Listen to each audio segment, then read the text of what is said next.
Hi and welcome to this video lecture. நம்ம போன வீடியோவில் என்ன பார்த்தோம் அப்படின்னா வந்து alternative model and 5 stage model of group formation பற்றி தான் பார்த்தோம்.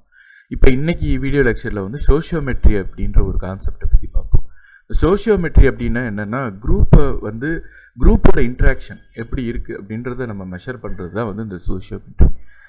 இந்த சோஷியோமெட்ரி அப்படின்றது வந்து நம்ம நினைக்கிற மாதிரி லைக் ஒரு ஸ்கேல் இல்லைன்னா வந்து ஒரு லிட்டர் மெஷர் பண்ணுற அந்த ஒரு கேன் இந்த மாதிரி ஒரு மெஷர்மெண்ட்டு கிடையாது. இதுவும் ஒரு டைப் ஆஃப் அப்ஸ்ட்ராக்ட் மெஷர்மெண்ட் தான். நம்ம வந்து ஒரு ஸ்கேலை வந்து க்ரியேட் பண்ணுறோம், ஒரு கொஷினர் மாதிரி. அந்த கொஷினரை வந்து நம்ம கொண்டு போய் அதை வந்து நம்ம ஃபில் அவுட் பண்ணி அதை வச்சு நம்ம வந்து குரூப்போட இன்ட்ராக்ஷன் எப்படி இருக்குது அப்படின்றத நம்ம வந்து மெஷர் பண்ணுறோம். ஸோ அந்த மெஷர்மெண்ட் டெக்னிக் பேர் தான் வந்து சோஷியோமெட்ரி. சோஷியோமெட்ரி அப்படின்றது வந்து சோஷியல் நெட்வொர்க் மேப்பிங். இந்த எப்படி வந்து யாரோட கனெக்ட் ஆகிருக்காங்க அப்படின்ற மாதிரி எப்படி வந்து இந்த டோட்டல் குரூப் வந்து ஃபங்க்ஷன் ஆகுது அப்படின்றத பற்றி நம்ம பார்க்க போகிறோம். இந்த மாதிரி வந்து ஒரு குரூப்பில் ஒரு பர்சன் நம்ம இந்த மாதிரி டிஃப்ரெண்ட்டாக கனெக்ட் ஆகிருப்பாங்க. ஸோ இதை வந்து நம்ம மேப் பண்ணுறது தான் யாரோட கனெக்ட் ஆகிருக்காங்க, எந்த அளவுக்கு அந்த ஸ்ட்ரென்த் இருக்குது அப்படின்றத பற்றி நம்ம தெரிஞ்சுக்கிறது. It's an analytical technique. இது வந்து ஒரு அனாலிட்டிக்கல் டெக்னிக்கு.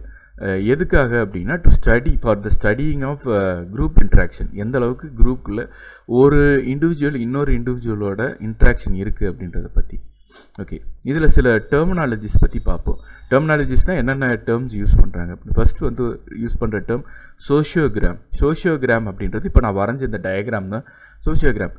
இது வந்து ஒரு கிராஃபிக்கல் டயக்ராமேட்டிக் ரெப்ரசன்டேஷன். எந்த மாதிரி யாரோட சோஷியல் இன்ட்ராக்ஷன் இருக்குது அப்படின்றத நம்ம ரெப்ரசன்ட் பண்ணுறது தான் சோஷியோகிராம்.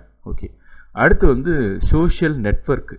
இந்த சோஷியோகிராமில் வந்து நம்ம என்ன பண்ணோம்னா ஒரு ஸ்பெசிஃபிக் செட் ஆஃப் லிங்கேஜஸ் வந்து நம்ம பார்க்கலாம். இந்த பர்சன் வந்து இவரோட இன்ட்ராக்ஷன் அப்படின்னு ஒரு ஸ்பெசிஃபைடு செட் ஆஃப் இன்ட்ராக்ஷன் இருக்கிற அந்த ஒரு பர்சனோட நெட்வொர்க்கை தான் நம்ம என்ன சொல்கிறோம்னா சோஷியல் நெட்வொர்க் அப்படின்னு சொல்கிறோம். ஓகே, அடுத்து வந்து கிளஸ்டர்ஸ் அப்படின்றது வேறு ஒன்றும் இல்லை. இப்போ நம்ம இந்த ஒரு குரூப் பார்த்தோம் இல்லையா, இப்போ இது ஒரு குரூப் அப்படின்னா இந்த குரூப் வந்து பார்த்திங்கன்னா அதிகமான இன்ட்ராக்ஷன் வந்து அவங்களுக்குள்ளே இருக்கும். ஸோ இந்த மாதிரி அதிகமான இன்ட்ராக்ஷன் அந்த குரூப்புக்குள்ளே இருக்கிற அந்த குரூப்பை நம்ம என்ன சொல்லுவோம்னா ஒரு கிளஸ்டர். மேபி இன்னொரு குரூப் இருக்கும், ஆனால் இந்த குரூப்புக்கும் அந்த குரூப்புக்கும் இதுக்குள்ளே இன்ட்ராக்ஷன்ஸ் இருக்கும். ஆனால் இந்த குரூப்புக்கும் உள்ள மெம்பர்ஸ்க்கு இன்ட்ராக்ஷன் கம்மியாக தான் இருக்கும். ஸோ இந்த மாதிரி நம்ம ஐடென்டிஃபை பண்ணுறது பேர் கிளஸ்டர்ஸ். Okay, prescribed clusters. இதிலேயே வந்து இந்த கிளஸ்டர் வந்து நம்ம ஆர்டர் பண்ணி ஒரு இப்படி தான் ஃபார்ம் ஆகணும் அப்படின்னு ஃபார்ம் ஆகிறது கிடையாது. இதை வந்து நம்ம என்ன சொல்கிறோம்னா இன்ஃபார்மல் குரூப் இன்ஃபார்மல் கிளஸ்டர் அப்படின்னு சொல்லுவோம். இது ஆர்கனைசேஷன் ஸ்ட்ரக்சர்னு படிக்கிறோம் இல்லைங்களா, அந்த ஆர்கனைசேஷன் ஸ்ட்ரக்சரை பொறுத்த வரைக்கும் ஒரு பாஸ் அவங்க யாரோட இன்ட்ராக்ட் பண்ணணும் அப்படின்னா வந்து அவங்களோட சப்பார்டினேட் கிளர்க்கு அவங்களுக்கு கீழே இருக்கிறவங்க இந்த மாதிரி ஒரு ஸ்ட்ரக்சர் கொடுக்குறாங்க. இது பேர் தான் வந்து ப்ரிஸ்கிரைப்டு கிளஸ்டர். ஓகே, ஸோ நிறைய நேரத்தில் வந்து நமக்கு ப்ரிஸ்கிரைப்டு கிளஸ்டர் மட்டும்தான் வந்து ஹெல்ப் பண்ணுமா அப்படின்னு கேட்டால் கிடையாது. நமக்கு வந்து இந்த இன்ஃபார்மல் கிளஸ்டர் ரொம்ப ரொம்ப முக்கியம். முன்னாடி ஆர்கனைசேஷனை பொறுத்த வரைக்கும் நிறைய பேர் வந்து அந்த ஃபார்மல் ஆர்கனைசேஷன் குரூப்பில் தான் வந்து நிறைய ஹோப் அண்டு நிறைய நம்பிக்கை இருந்துச்சு. ஆனால் இப்போ நிறைய வந்து விஷயங்கள் மாற ஆரம்பிச்சிருச்சு.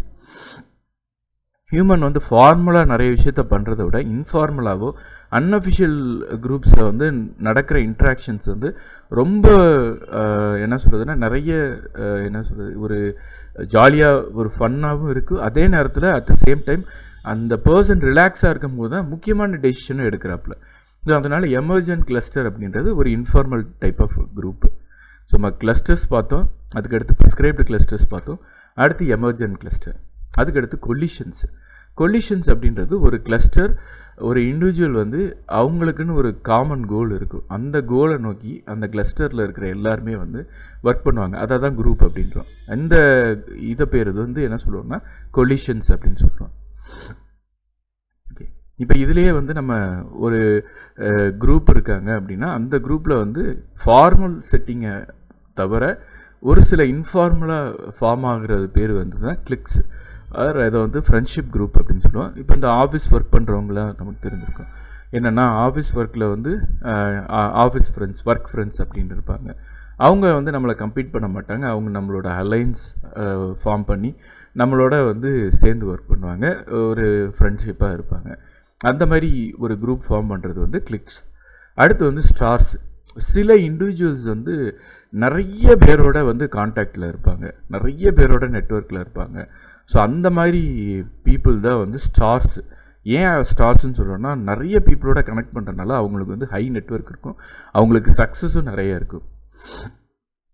அந்த மாதிரி இருக்கிறவங்க தான் வந்து ஒரு ஆர்கனைசேஷனில் நிறைய விஷயத்த வந்து ஈஸியாக சாதிக்க முடியும், லீடர் பொசிஷன்லேயும் இருக்க முடியும். ஏன்னா ஒரு பர்சன் வந்து அந்த மாதிரி நிறைய குரூப்ஸ் இல்லாமல் இருக்கிறவங்க வந்து அந்தளவுக்கு அவங்களால இன்ஃப்ளூயன்ஸ் பண்ண முடியாது. நிறைய பேரை இன்ஃப்ளூயன்ஸ் பண்ண முடியும், நிறைய பேரோட கனெக்டில் இருக்காங்க, கான்டாக்டில் இருக்காங்க அப்படின்னா அவங்களால வந்து எல்லாருக்கூடையும் கம்யூனிகேட் பண்ணுறது ஈஸியாக இருக்கும். அடுத்து வந்து லயேஷன்ஸ் அப்படின்றது ஒரு 2 கிளஸ்டர் எடுத்துக்கிறோம். இந்த ரெண்டு குரூப்லேயும் வந்து அந்த மெம்பர் இருக்க மாட்டாங்க, அவங்க ஒரு தனி பர்சனாக இருப்பாங்க. ஆனால் இந்த 2 குரூப்பையும் ஒன்றா இன்ட்ராக்ட் பண்ணி ஒரு காமனான பர்சனாக இருப்பாங்க. ஸோ அந்த மாதிரி பர்சன்ஸு தான் வந்து லயேஷன்ஸ் அப்படின்னு சொல்லுவோம். இதிலே வந்து இந்த தேர்ட் பார்ட்டி இல்லாமல் இந்த குரூப்பில் இருக்கிற பர்சன் இவங்களோட கனெக்ட் ஆகுறது, இந்த குரூப் பர்சன் இந்த மாதிரி இவங்களோட கனெக்ட் ஆகி ஒரு லிங்கேஜ் மாதிரி ஃபார்ம் பண்ணுறது பேர் வந்து பிரிட்ஜஸ் அப்படின்னு சொல்கிறோம். அடுத்து வந்து ஐசோலேட்ஸ். இதுவங்களை வந்து நீங்கள் பார்த்துருப்பீங்க, இந்த இன்ட்ரோவர்ட் பீப்புள் எந்த ஒரு குரூப்லேயுமே வந்து கனெக்ட் ஆகாமல் இருப்பாங்க. பட் மேக்ஸிமம் ப்ரிஸ்கிரைப்டு ஆர்கனைசேஷன் ஸ்ட்ரக்சரில் வந்து தான் ஆகணும். இந்த மாதிரி ஒரு இன்ஃபார்மல் குரூப்போ இல்லைன்னா எமர்ஜென்ட் கிளஸ்டர் இந்த மாதிரி ஸ்டார்ஸ் இந்த மாதிரிலாம் இருக்க மாட்டாங்க. ஐசோலேட்ஸை பொறுத்த வரைக்கும் அவங்களுக்கு வந்து இந்த சோஷியல் ஸ்கில்ஸு வந்து ரொம்ப ரொம்ப கம்மியாக இருக்கும். ஸோ இதுதான் வந்து நம்ம இந்த குரூப்போட இன்ட்ராக்ஷனை நம்ம மெஷர் பண்ணணும். ஸோ ஓகே, அப்போ கொஷின் வந்து நமக்கு வரும், ஏன் இதெல்லாம் வந்து மெஷர் பண்ணணும்? குரூப்போட இன்ட்ராக்ஷன் அவ்வளோ பெரிய விஷயமா அப்படின்னு கேட்டால் ரொம்ப ரொம்ப முக்கியமான விஷயங்க. ஏன் அப்படின்னா ஒரு ஆர்கனைசேஷனில் குரூப் ஃபார்ம் பண்ணுறது, அந்த குரூப்பில் அந்த காமன் டாஸ்க் அச்சீவ் பண்ணுறதுக்கு, ஏன்னா நம்ம ஹியூமன் தானே, ஹியூமனோட பிஹேவியர் என்னென்னா ஒரு பர்சன் இன்னொரு பர்சனோட எமோஷ்னலாக கனெக்ட் ஆகியிருக்கும் போது தான் அவங்களோட அந்த பெர்ஃபார்மன்ஸ் வந்து ஹையஸ்ட் பீக்கை ரீச் பண்ணும். அதாவது நம்ம வந்து ரொம்ப ஃபார்முலாக ஒரு பர்சனை மீட் பண்ணுறோம், ரொம்ப ஃபார்முலாக எல்லா விஷயத்தையும் பண்ணுறோம் அப்படின்னா அதுக்கான வந்து இதில் வந்து நம்மளோட ஹியூமனோட மைண்டே கிடையாது. ஸோ அதனால தான் வந்து என்ன சொல்கிறாங்கன்னா ஆர்கனைசேஷனில் இப்போ இருக்கிற மாடர்ன் ஆர்கனைசேஷனில் நிறைய வந்து இந்த மாதிரி ஒரு ஹெல்த்தி சோஷியல் ஒரு இன்ஃபார்மல் குரூப்ஸை வந்து என்கரேஜ் பண்ணுறாங்க. ஏன்னா ப்ரொடக்டிவிட்டியை இன்க்ரீஸ் பண்ணுறதுக்கு இது ஒரு நல்ல விஷயம். ஸோ அதனால தான் நம்ம வந்து இப்போ இருக்கிற டைமில் இந்த சோஷியோமெட்ரி அப்படின்றது ரொம்ப ரொம்ப முக்கியமான விஷயம். சோஷியல் இன்ட்ராக்ஷன் ஒரு குரூப்பில் எவ்வளோ இருக்குது அப்படின்றத ஒரு மேனேஜர் தெரிஞ்சு வச்சுருக்க வேண்டிய ஒரு முக்கியமான விஷயமும் கூட. ஸோ இன்றைக்கி வீடியோ லெக்சரில் நம்ம சோஷியோமெட்ரி பற்றி பார்த்தோம். ஸோ நம்ம அடுத்த நெக்ஸ்ட் வீடியோவில் வந்து நம்ம குரூப் ஸ்ட்ரக்சர் பற்றி டீட்டெயிலாக பார்ப்போம். Okay, thank you. I will meet you in next video.